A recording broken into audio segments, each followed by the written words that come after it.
Hello friends, आप सभी को नमस्कार। मैं पूजा पब्लिकेशन के इस डिजिटल प्लेटफॉर्म पे आप सभी का स्वागत करता हूँ। अगर आप लोग किसी भी कॉम्पिटिटिव एग्जाम्स की तैयारी कर रहे हैं, तो ये वीडियो आपके लिए बहुत ही महत्वपूर्ण होने वाली है। आज की इस वीडियो में हम बात करेंगे कि सामान्य ज्ञान की तैयारी कैसे करें। सामान्य ज्ञान एक ऐसा टॉपिक है जो समुंदर की तरह फैला हुआ है। उसकी कोई सीमा नहीं है और सामान्य ज्ञान के महत्व किसी भी कॉम्पिटिटिव एग्जाम में सबसे ज़्यादा होते हैं। बाकी सभी सब्जेक्ट जैसे कि गणित, सामान्य बुद्धि, हिंदी या फिर अंग्रेजी का एक डिफाइंड सिलेबस है, एक दायरा है, लेकिन सामान्य ज्ञान का कोई दायरा नहीं है। चलिए देखते हैं सामान्य ज्ञान में कौन-कौन से महत्वपूर्ण विषय होते हैं। सामान्य ज्ञान के में कुछ महत्वपूर्ण विषय। जो सबसे पहला विषय है और जो सबसे इम्पोर्टेंट टॉपिक में से एक होता है, वो है भारतीय इतिहास। ठीक है? भारतीय इतिहास के 3 पार्ट हैं। एक प्राचीन भारत, दूसरा मध्यकालीन भारत, तीसरा आधुनिक भारत। चौथा भी एक पार्ट है, ये भारतीय स्वतंत्रता आंदोलन के भी क्वेश्चन इसमें से पूछे जाते हैं। तो ये एक इतिहास का ही पार्ट है, तो इसलिए इसमें यहाँ डाल दिया है हमने। तो इसमें से करीब-करीब अगर आप देखें तो 10 से 20% के क्वेश्चन भारतीय इतिहास से पूछे जाते हैं। अब बारी आती है भारतीय संविधान की। ठीक है? अब भारतीय संविधान के बाद कौन-सा टॉपिक है? सामान्य विज्ञान। भारतीय संविधान मतलब कौन सा हो गया, समझ में आ गया आपको? कॉन्स्टिट्यूशन। क्या? कॉन्स्टिट्यूशन, संविधान। फिर आता है सामान्य विज्ञान। सामान्य विज्ञान में कितने पार्ट होते हैं? 4। भौतिक विज्ञान, रसायन विज्ञान, जीव विज्ञान या वनस्पति विज्ञान और एक होता है जंतु विज्ञान। ठीक है? ये तीनों टॉपिक टॉप मोस्ट प्रायोरिटी में होता है, सबसे ज़्यादा इंपॉर्टेंट में आते हैं। फिर आता है आपका भूगोल। भूगोल भी अपने आप में काफ़ी अच्छा इम्पोर्टेंट टॉपिक है। इसमें भी करीब-करीब आप समझ लीजिए 10 से 15% के क्वेश्चन पूछे जाते हैं। 10 से 15% के क्वेश्चन पूछे जाते हैं। तो भूगोल के अंदर क्या होता है? भारत का भूगोल और एक आता है विश्व का भूगोल। ठीक है? अब आते हैं अगले टॉपिक पे जो कि है पर्यावरण एवं पारिस्थितिकी। ठीक? फिर आते हैं भारतीय अर्थव्यवस्था, इकोनॉमी। इकोनॉमी में क्या आ जाता है? जैसे कि आ गया जीडीपी, एक जीएसटी, इसमें आईजीएसटी, फिर रेपो रेट क्या होता है, इनके फुल फॉर्म पूछ लेंगे, ये क्या होते हैं, इन चीज़ के बारे में पूछा जाता है। तो इससे भी करीब-करीब आप समझ लीजिए हमेशा कोई भी एग्ज़ाम हो 10 से 15% का क्वेश्चन आना ही आना है। फिर आ जाता है कंप्यूटर। ये अभी बहुत ही इम्पोर्टेंट टॉपिक हो गया है। जैसे-जैसे एक जो कंप्यूटर जो गवर्नमेंट की एजेंसी हैं, जितने भी गवर्नमेंट है ऑफ़िस हैं, वो सब डिजिटल शिफ्ट होते जा रहे हैं, मोदी सरकार में। तो अब क्या हो रहा है? सब कुछ डिजिटल हो रहा है, तो क्या क्या ज़रूरत है? कंप्यूटर की। अगर आपको कंप्यूटर की नॉलेज नहीं है, तो आप बेकार हैं उनके लिए, ठीक है? तो इसलिए कंप्यूटर से भी करीब-करीब 10 से 15% क्वेश्चन पूछा ही जाता है। फिर जो बाकी बचा क्वेश्चन, वो आते हैं भारत के राज्य एवं केंद्र शासित प्रदेश, मतलब कि आपके जो स्टेट्स हो गए, सिटीज़, जो भारत राष्ट्रीय प्रतीक हैं, जैसे कि आपका महात्मा गांधी हो गए, लोटस हो गया, नेशनल एम्बलम हो गया, फिर आपका नेशनल एनिमल हो गया, तो ये सब चीज़ें राष्ट्रीय प्रतीक में आ जाते हैं। और विविध जो बचा हुआ मिसलेनियस, वो सबको मिला करके ये 20% करीब-करीब क्वेश्चन इसमें से बनते हैं। ठीक है? अब आपको ये तो समझ आ गया होगा कि कौन-कौन से टॉपिक ज़्यादा इम्पोर्टेंट हैं।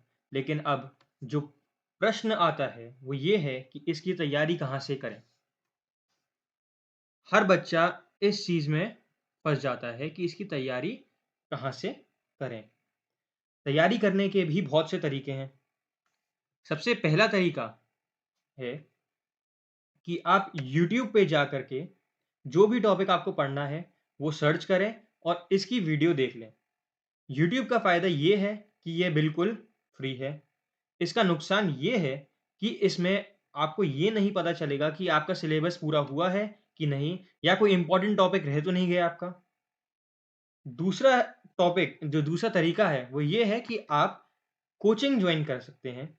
वहाँ से आप पढ़ सकते हैं। इसका फ़ायदा ये है कि आपका सिलेबस पूरा हो जाएगा, लेकिन ये काफ़ी महँगा पड़ता है और हर जना इतना खर्च नहीं कर पा सकता। हर जने के पास इतना पैसा नहीं होता कि वो जाकर के कोचिंग में फ़ीस दे करके पढ़ सके। वो गाँव से आता है, रहने का खर्चा, उसका खाने का खर्चा, प्लस पढ़ने का खर्चा, तो बहुत ज़्यादा उसका हो जाता है खर्चा। जो तीसरा और सबसे किफ़ायती तरीका है, वो है कि आप एक बुक से पढ़ सकते हैं। इसका फ़ायदा ये है कि ये सबसे सस्ता तरीका है। इसमें आपको ये टेंशन नहीं करना है कि आपका सिलेबस पूरा हुआ है या नहीं, क्योंकि हर बुक बहुत से सब्जेक्ट के जो एक्सपर्ट्स होते हैं, उसकी जो टीम होती है ऑथर्स की, वो लिखती है, उनकी निगरानी में लिखी जाती है। ठीक है? तो सबसे जो बेस्ट तरीका होता है, वो होता है और सबसे किफ़ायती तरीका। वरना हर एक तरीका अगर आप होशियार हैं और आप कर सकते हैं, तो आप कोई भी तरीके से कर सकते हैं, फिर तो आपको बताने की ज़रूरत नहीं है। लेकिन अगर आप नए हैं और आपको तैयारी करनी है और आपको सिलेक्शन करवाना है अपना, अगर आपको आपको सिलेक्शन करवाना है, तो सबसे किफ़ायती तरीका होता है एक किताब। अब मार्केट में बहुत सी बुक आती हैं, तो फिर आप डिसाइड कैसे करेंगे कि कौन-सी बुक लेनी है? ठीक, उसके लिए हम क्या कर सकते हैं? उसके लिए हम ये देख सकते हैं कि जो आपको मैंने टॉपिक बताए थे, जो भी मैंने आपको टॉपिक या विषय बताया था, वह सब इस किताब में होना चाहिए। ज़्यादा हो तो बहुत ही बढ़िया, लेकिन जितने टॉपिक्स आपको बताए गए थे, उतने टॉपिक्स तो होने ही चाहिए। ठीक है? और किस तरह से वह टॉपिक एक्सप्लेन करा हुआ है, वो भी बहुत इंपॉर्टेंट है। जैसे कि अगर सिर्फ एक पैराग्राफ में, अगर सिर्फ और सिर्फ पैराग्राफ के फॉर्मेट में अगर दे रखा है, तो उस किताब का कोई फायदा नहीं है। लेकिन अगर टेबल के फॉर्मेट में, ठीक है, वन लाइनर के फॉर्मेट में, एक लाइन दिया हुआ, एक पॉइंटर, फिर दूसरा, फिर ये तीसरा, फिर चौथा, फिर चित्र के फॉर्मेट में, कोई भी एक इमेज है, एक चित्र है, उसके फॉर्मेट में, या फिर माइंड मैप के थ्रू में, जैसे कि एक ये राजा था, राजा के 2 बच्चे थे, 2 बच्चे के फिर इसके मतलब कितने शासन चला, वो सब इस तरीके से। तो याद करने का ये बहुत आसान तरीका और सबसे बढ़िया तरीका होता है। या फिर मैप के तरीके से, कि अगर एक नक्शा दिया हुआ है और ये बताना है कि मुगल साम्राज्य का कौन सा एरिया में उनका राज्य था, तो ये एक बहुत अच्छा तरीका होता है। तो इन सब को मिला के, मैं सिर्फ ये नहीं बोल रहा कि एक ये वन लाइनर हो गया या टेबल हो गया या माइंड मैप हो गया, चित्र हो गया या माइंड मैप हो गया, ये नहीं। इन सब को मिलाकर के अगर ये इस तरीके से अगर आपको बुक में दिया हुआ है, कोई भी बुक में दिया हुआ है, तो वो सबसे बेहतरीन किताब मानी जाती है। ठीक है? तो ये रही पूजा की सामान्य ज्ञान। ठीक है? अब इसमें ऐसा क्या है जो बाकी किताबों में नहीं है? ठीक है? तो देखते हैं।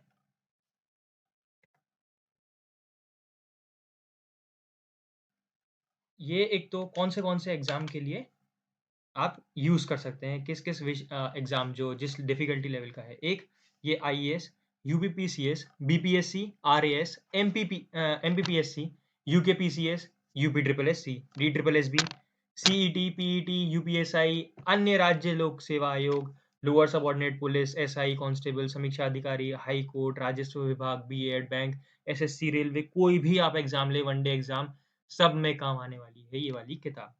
ठीक है? ये वन लाइनर टेबल फॉर्मेट में दिया गया है, जैसे कि मैंने आपको बताया। ये आ गया इसका विषय सूची। तो सबसे पहले इसमें दे रखा है राष्ट्रीय प्रतीक। ठीक है? इसमें राष्ट्रपिता महात्मा गांधी, फिर ध्वज के बारे में, गान जो राष्ट्रगान है, जनगण मन, फिर राष्ट्रीय गीत वंदे मातरम जो है, राष्ट्र चिन्ह, पंचांग, पशु पक्षी, पुष्प कमल जो होता है, राष्ट्रीय स्मारक, सब कुछ दिया हुआ है। फिर आते हैं अपन भारतीय इतिहास पे, जो कि मैंने आपको बताया था महत्वपूर्ण टॉपिक में से एक होता है। उसमें देखिए, एक दे रखा है प्राचीन भारत, ये रहा मध्यकालीन भारत, ये रहा आधुनिक भारत और ये रहा भारतीय स्वतंत्रता आंदोलन। आप ये देखिए कि इसमें कितने ज़्यादा टॉपिक एक-एक में कवर किए गए हैं। हर चीज़ को कवर किया हुआ है। कुछ भी नहीं छोड़ा गया। मध्यकालीन भारत देख सकते हो आप, भारत का अरबों के आक्रमण जब हुआ था। फिर भारत में भक्ति आंदोलन जब हुआ था, ठीक है? आधुनिक भारत, मुगल साम्राज्य का पतन, भारत के यूरोपीय आगमन, सब कुछ दिया हुआ है। स्वतंत्रता आंदोलन जो है 1857 विद्रोह का आरंभ और विस्तार, सब कुछ दिया हुआ है। फिर आता है भारतीय राज्य व्यवस्था। राज्य व्यवस्था का मैंने आपको बताया था, संवैधानिक विकास, संविधान सभा, ये सारे के सारे जितने भी टॉपिक दिए हुए हैं, ये सब इस किताब के अंदर कवर किए गए हैं।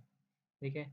सामान्य विज्ञान में जैसे मैंने आपको बताया था कि एक भौतिक विज्ञान होता है, फिर एक रसायन विज्ञान होता है, फिर आया जीव विज्ञान या वनस्पति विज्ञान और एक होता है जंतु विज्ञान। ठीक है? फिर आता है विज्ञान एवं प्रौद्योगिकी भी दे रखा है इसके अंदर। मैंने बोला था जो टॉपिक्स जो बताए हैं वो तो होने ही चाहिए, अगर ज़्यादा हो तो मतलब सोने पे सुहागा। ठीक है? फिर आ जाता है कंप्यूटर। कंप्यूटर के जो इसके अंदर जो इसको शॉर्ट तरीके से जितना भी आ सकता है, जो कुछ भी आता है एग्ज़ाम में, ये हमने करीब-करीब 20 साल के जो क्वेश्चन पेपर हैं, इन सब का एक एनालिसिस करने के बाद जाकर के ये इसमें हमने टॉपिक्स इसमें ऐड करे गए हैं, ठीक है? फिर आता है विश्व का भूगोल। आप ये देख सकते हैं इसमें ब्रह्मांड, सौर मंडल के ग्रहों के उपमाएँ सब कुछ दिया हुआ है। फिर आता है भारत का भूगोल, भारत का भौगोलिक भूगोल, सब कुछ दिया हुआ है इसके अंदर, ये देखें। फिर पर्यावरण एवं पारिस्थितिकी, फिर हमने इसमें जनगणना जो अभी तक का लेटेस्ट अंतिम आंकड़े जो आए हुए हैं, वो भी इसके अंदर इसमें ऐड किए हैं। फिर आता है भारतीय अर्थव्यवस्था, जो जीएसटी हो गया, जैसे कि जीएसटी आपका हो गया, फिर आईजीएसटी हो गया, फिर जीडीपी हो गया, भारतीय रेलगाड़ियाँ, सर्वाधिक प्रदूषित क्षेत्र, सब कुछ, हर एक चीज़ इसके अंदर डिस्क्राइब किया हुआ है। आईएसओ प्रमाण प्राप्त, ये सब कुछ दिया हुआ है। विविध के अंदर आप देख सकते हैं समाधि स्थल, विश्व में प्रथम, विश्व में सबसे लंबा, बड़ा, छोटा तथा ऊँचा, हर एक चीज़ दिया हुआ है इसके अंदर, कुछ भी टॉपिक आपका नहीं छूटा है। तो इस चीज़ की गारंटी है कि इस किताब के बाहर से 99.99% कुछ नहीं आने वाला है। इसके अंदर इतना सारा का सारा, पूरा का पूरा टॉपिक इसके अंदर इतने ढंग से दिया हुआ है और जिस तरीके से दिया है, अभी मैं आपको दिखाता हूँ, आप देख कर के हैरान हो जाएँगे। देखिए, मैंने बोला था वन लाइनर के फॉर्मेट में दे रखे हैं सब कुछ, ये देखिए, ये देख रहे हैं आप? देखिए, कैसर-ए-हिंद नाम प्राप्त किया, किसने किया, सब कुछ दिया हुआ है इसमें, हर एक चीज़ इतने ढंग से डिस्क्राइब किया हुआ है। ये देखिए भारतीय अर्थव्यवस्था, जो इम्पोर्टेंट है वो इसको हमने इस तरीके से बॉक्स में डाल रखा है, ठीक है? ये देखें, जो मौर्य साम्राज्य है वो उसको पूरा का पूरा ये एक इमेज के फॉर्मेट में जो माइंड मैप है उसके थ्रू हमने इसको दे रखा है, जिससे कि बच्चे को किसी भी तरीके से परेशानी नहीं आए। प्लस चंद्रगुप्त मौर्य है तो उसके बारे में वन लाइनर में हर एक चीज़ समझाई हुई है। फिर आप ये देखिए, अब हमने इसको, ये देखिए अशोका के सारनाथ स्थित स्तंभ शीट्स, ये सब कुछ हमने वन लाइनर फॉर्मेट में समझाया हुआ है। अब जैसे तुर्कों के आक्रमण, सब कुछ एकदम मतलब इतना ईज़ी कर दिया है कि आपको और कहीं से पढ़ने की ज़रूरत ही नहीं है। दिल्ली का सल्तनत कब देखिए आप, ये पूरे के पूरे हमने एक ये मैप के जो चार्ट है, जो माइंड मैप है, उसके थ्रू समझाया हुआ है। ये मुगल साम्राज्य आ गया पूरा का पूरा। ये ज़हीरुद्दीन मोहम्मद बाबर के बारे में आ गया। ये सब टेबल फॉर्मेट में आप देख सकते हैं इसको। इस तरीके से इसको प्रेज़ेंट किया गया है और इतना बढ़िया तरीके से प्रेज़ेंट किया हुआ है, आप देख कर के हैरान रह जाएँगे। आधुनिक भारत देखिए चार्ट बना रखा है पूरा का पूरा, टेबल के फॉर्मेट में दे रखा है। हर एक चीज़ आप देखेंगे तो आपको लगेगा कि इसके बाहर कुछ नहीं आने वाला है। ये देखिए कांग्रेस अधिवेशन कब और कहाँ, सब कुछ दिया हुआ है। ये राष्ट्रीय आंदोलन का था। फिर आगे राज्य व्यवस्था, कॉन्स्टिट्यूशनल डेवलपमेंट ऑफ इंडिया आ गया, इसमें चार्टर अधिनियम आ गया, सब कुछ दिया हुआ है। सामान्य विज्ञान, जो भौतिक विज्ञान है तो उसमें मैकेनिक के बारे में बताया, फिर टेबल फॉर्मेट में सब कुछ समझाया हुआ है। फिर बायोलॉजी, जीव विज्ञान हो गया, वनस्पति विज्ञान हो गया, हर तरीके से इसको देखिए। क्लासिफिकेशन ऑफ प्लांट्स, जो पादपों का वर्गीकरण है, वो भी कितने ढंग से समझाया हुआ है। टेबल है, इसका जो सैंपल पीडीएफ मैं आपको दिखा रहा हूँ, ये इसकी मैं टेलीग्राम ग्रुप में डाल दूँगा, इसका लिंक मैं डिस्क्रिप्शन बॉक्स में दे दूँगा। आप वहाँ से जाकर के इसको डाउनलोड कर सकते हैं, आराम से देखिए। अगर आप और इसको आपको परचेज़ करने का मन करे तो आप ये ऑनलाइन भी परचेज़ कर सकते हैं या फिर आपके जो भी निकटतम दुकानदार है, वहाँ से भी खरीद सकते हैं। जी देखिए, विज्ञान एवं प्रौद्योगिकी में प्रतिरक्षा प्रौद्योगिकी, डिफेंस टेक्नोलॉजी को भी हमने इसमें दिया हुआ है। आप ये देख सकते हैं इसमें टेबल के फॉर्मेट में और किस तरीके से हाइलाइट करी हुई चीज़ों को, जिससे कि बच्चे को परेशानी नहीं हो। अभी क्या होता है, अगर एक ही कलर में होता है तो ये बच्चे को परेशानी आती है। तो ये चीज़ को भी हमने ध्यान में रखते हुए इसको इस तरीके से तैयार किया है।